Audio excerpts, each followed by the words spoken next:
I love what you talk about is the truths that you say echo through the book, and these are profound. Success isn't measured by what we achieve, but by what we become. God's timing is perfect, even when it doesn't match our schedule. Our greatest growth often comes through our deepest struggles. True freedom is found in surrender, not control. Every closed door can hide unexpected blessings.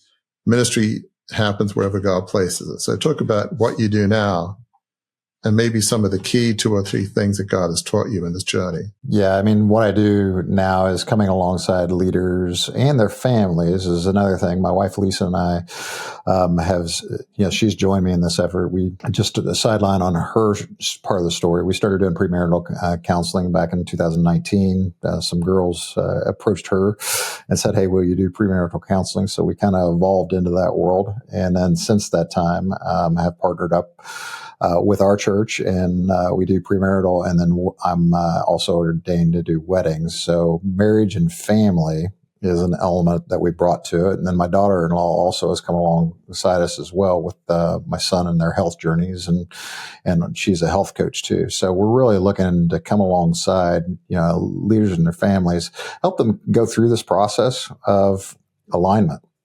And start to ask the questions and recognizing, like we've talked, that you don't figure this all out in 40 days. I mean, there is a journey that you need to go through. And then that's also part of why, the book was actually written, in 2018.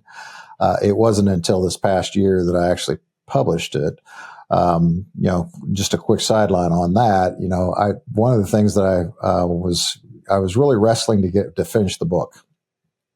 And the reason being is that I wanted to get to the top of the mountain and look back and be able to tell that uplift story, and be able to talk about, hey, here was the journey. Yeah, I went through the valley and, ultimately, but man, yeah. And, whenever the 23, event transpired and that ended up, and if you read in the epilogue of the book, I mean, I talk about, hey, God really convicted me that, hey, son, it's not about the particular destination, it's about the journey.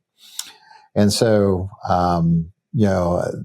that was really what sparked the idea of, I'd always wanted to tell my story, because I felt like people, could learn from that journey. And so that's basically what I ended up doing. Was the book was, getting very intentional about finishing the book, and getting it published, but also in the effort of publishing the book, making sure that it's a teaching memoir.